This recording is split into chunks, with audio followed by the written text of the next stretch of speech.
Chapter-1, A Sickness in the Head. In the chaotic darkness, the young Ren Xiaosu awoke and started wiping off the sweat on his forehead.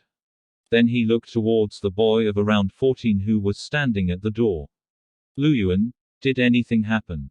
Ren Xiaosu asked. Addressed as Luyuan, the boy's full name was Yan Luyuan. From his appearance, Yan Luyuan looked like a very harmless and innocent person. However, he was holding a bone knife in his hands and standing guard at the door. It was deep into the night at the moment, but he did not close his eyes even though he looked very sleepy, as he had to keep watch through the night. Yan Luyuan shook his head and said, "No, everything is fine." What exactly is this sickness you're experiencing in your head?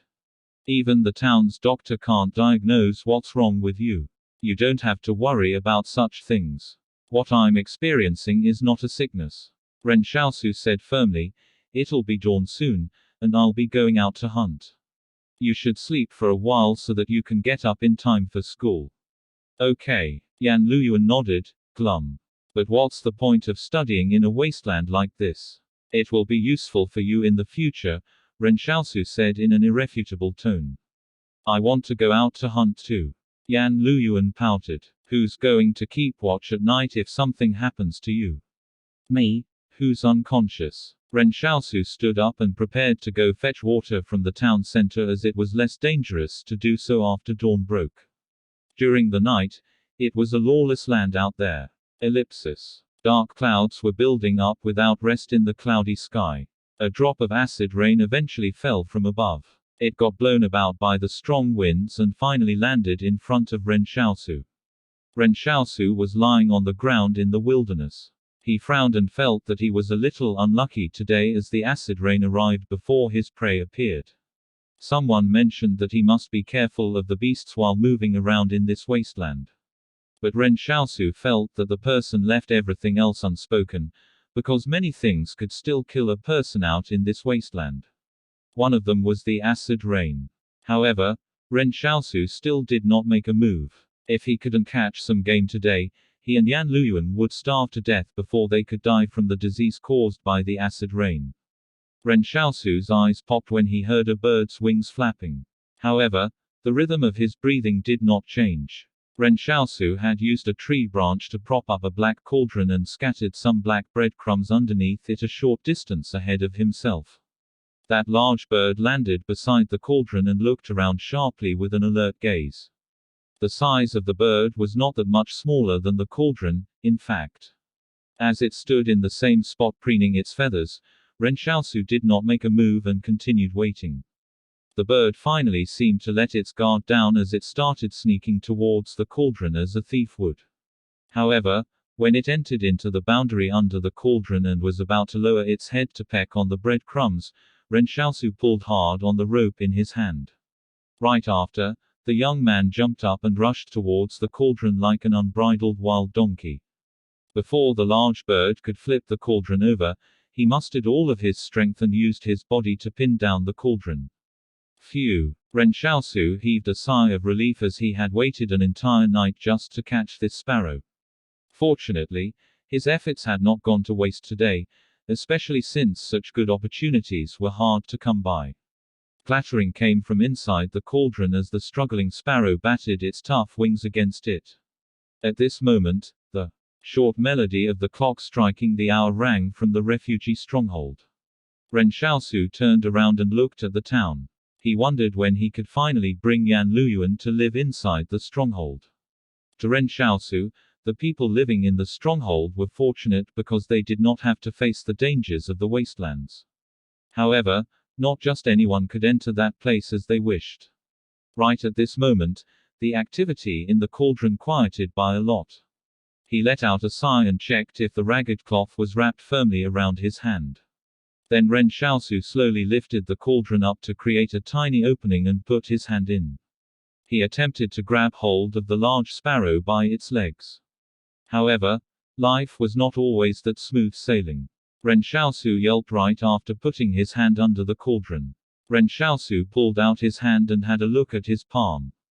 The web between his thumb and forefinger was bleeding, as not even the ragged cloth could protect it against the sparrow's sharp beak. Ren Xiaosu got angry. He removed his ragged jacket and wrapped it around his hand. Then he thrust his hand under the cauldron again and grabbed the sparrow by its neck this time. He took the sparrow out from under the cauldron and tucked it in his arm. With a strong twist of his hand, the sparrow's neck broke and it went limp. At this moment, Ren Xiaosu felt a pinch in his heart because the large sparrow's claws had punched several holes into his jacket. Suddenly, his mind went blank, and Ren Xiaosu fell to his knees. It was as if a massive copper bell had been struck inside his head. Then he descended into a chaotic darkness. Oh no. In the past, this sickness only occurred at midnight, but now it came earlier. This was not the first time his sickness had acted up. Almost all the people in town knew there was something wrong with his head, and his pain would flare up at random times. Only Ren Xiaosu knew that it was not pain but a state of confusion that he was experiencing. Wait a minute. This time, it was different from the past. The black mist in his mind had dispersed and revealed a palace beyond it. Ren Xiaosu's eyes flew open, and he stood up. He looked at himself in disbelief.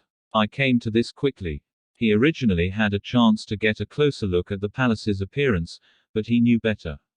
There was no difference between remaining unconscious and dying out here in the wilderness.